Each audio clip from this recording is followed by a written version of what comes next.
he changed. Speaking of quarterback, who do you think starts on Saturday? Good question. I think it'll be Andy Dalton. But wouldn't surprise me if it's Tanner McKee. Would surprise me if it's Jalen Hurts. It's not going to be Jalen Hurts. No way, right? I would think no way. But is the preseason important for Mannion? Oh, yeah. Oh, God, yeah. I mean, he's got to do, again, all the operational shit. Like, he's got to not only impart the information, but get the information from others in a really finite amount of time. You know, that 40 seconds goes quick. And you got more motion. You got so you got to be up at the line of scrimmage a lot earlier. That should be no problem because they're taking away the reading the coverage aspect for more of the pure progression. So you don't have to sit there and look at the defense.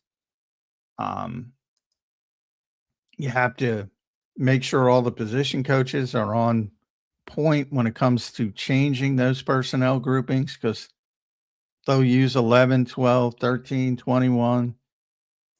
And all that's got to go seamless.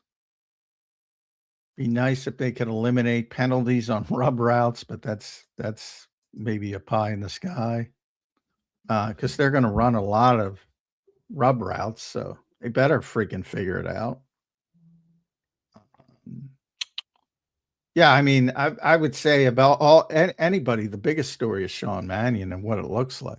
Not and what it looks like. I don't mean points, yards, what people think I mean. I mean what it looks like. Are guys lined up correctly? Are there's not 3 delays of game? All that kind of stuff. Are people confused? And is Jamal Singleton sending out Carson Steele while Aaron Moorhead sending out 3 receivers? That's what I'm talking about.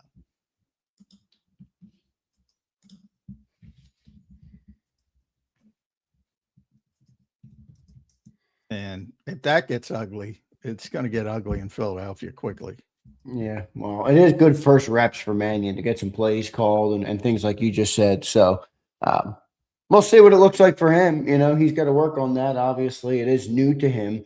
But it feels like he's had a pretty good start to training camp, like as good as you can have. I mean, you're a coach; it's hard to really gauge, but it does feel like the players have responded to him well. Jalen's responded to him well, and I do like that. It feels as though John he understands the importance of the communication with the players and the quarterback. Like I was reading Mark Trestman's book, and he writes in that book one of the most important relationships on all of the entire organization is the play caller and the quarterback.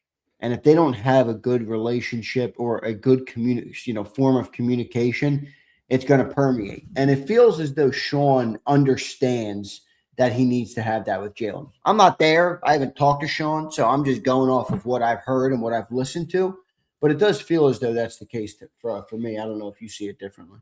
Yeah, I mean, and Mark's tremendous. I'm looking forward to getting that book. He's supposed to send it to me. Mark, send it to me. But he'll send it. If he said he would, he will. Yeah, very smart offensive guy. Very smart.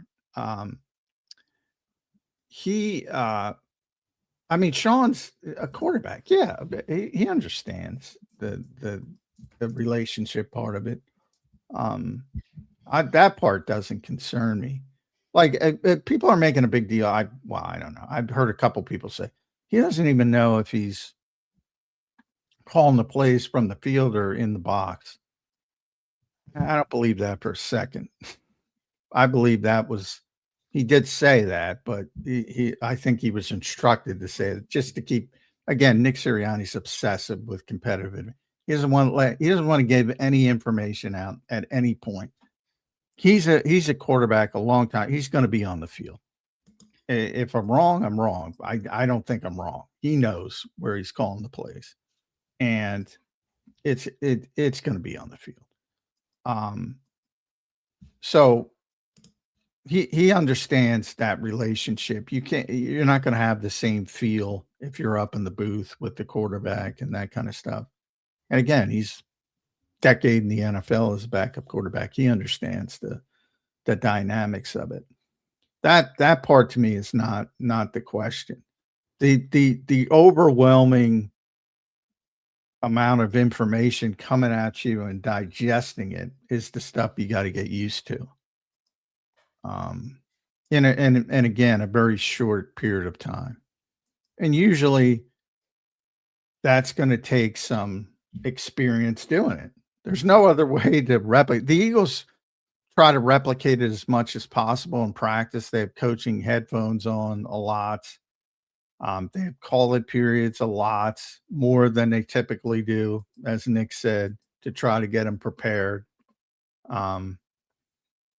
So they're doing everything possible, but you can't replicate a live game experience until it's a live game. So that's, to me, the most important part of this upcoming game.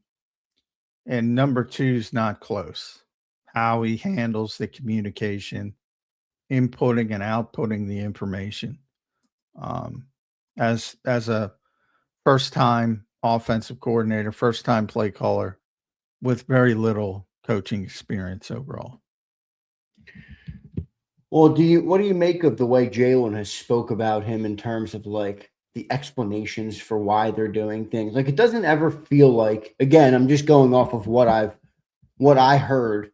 It never felt as though Jalen was confident or comfortable with Kevin Patullo. Now, maybe there's some hindsight there, but you know that clip of him in the locker room after they won the Super Bowl talking about Patullo, you heard a couple comments that were a little bit, snide at the podium about him a little bit. Never really expressed confidence in Kevin Patullo, at least from my perspective.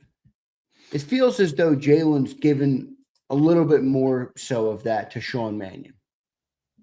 Yeah, I don't play much into that. I mean, Jalen's the same guy. Jalen's like a flat line.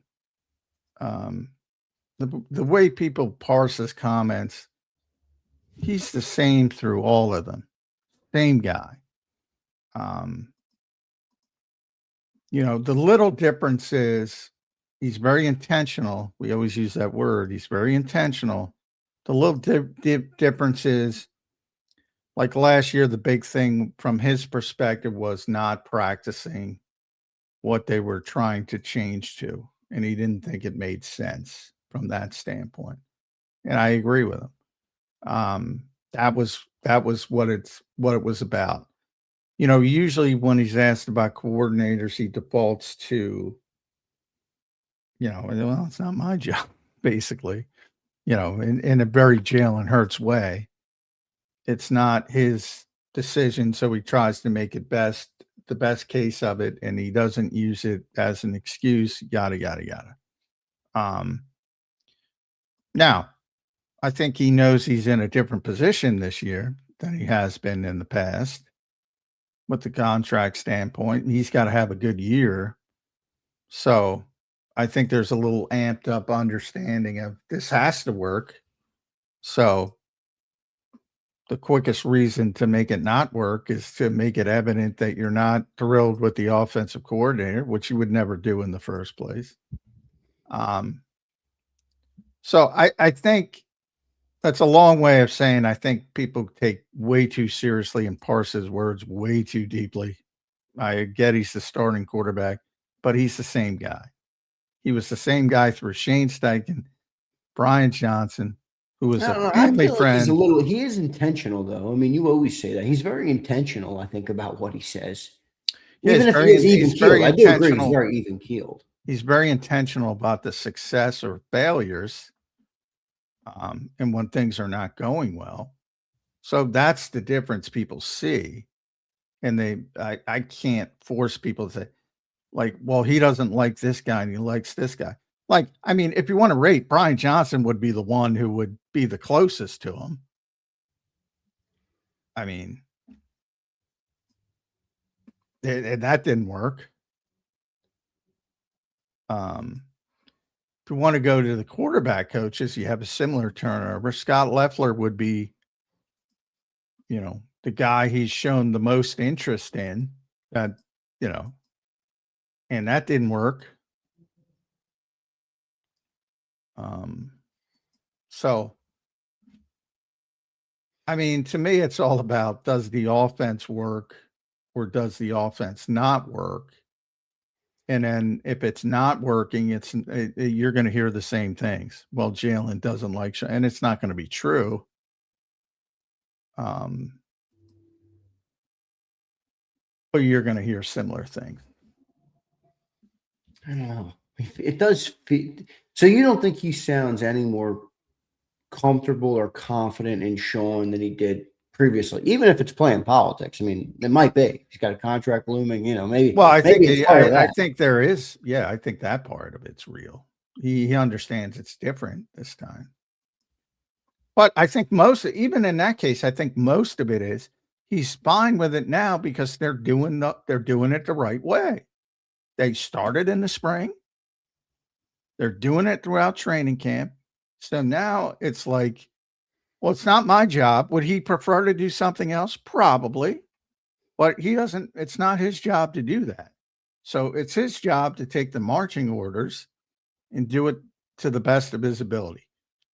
The difference between this year and last year is they did it from day one, not week 7.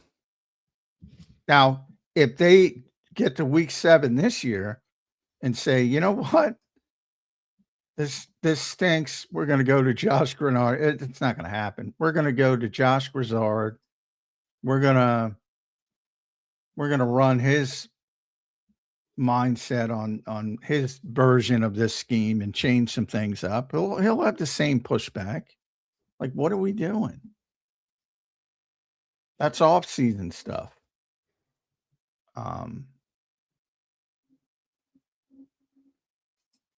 That I think is the lone major difference. Well, we'll see how it all looks this year, obviously, with Sean Mannion. But a big preseason for him to kind of get acclimated to at least being there and making calls and getting them in on time and things of that nature. We'll see what that looks like. So, John, what would you put the percentage of Jalen taking a snap then in preseason this year? Low, right? 5%. Yeah, that's where I was going to go. They a couple of years ago, I forget what year, it all runs together. They had a game in Baltimore. Had to be 2-3 years ago. And they were preparing the starters to play for a series or two, and it rained and they didn't like the field conditions and they scrapped it at the last minute. So you can never say never. And it would make more sense this year because you are changing so much. But I still don't think they're going to do it. I don't think they're going to do it. But I leave the door slightly ajar. And that would be the reason. Wow, we're changing so many things. We have to get them some live reps. That would be what they would lean on.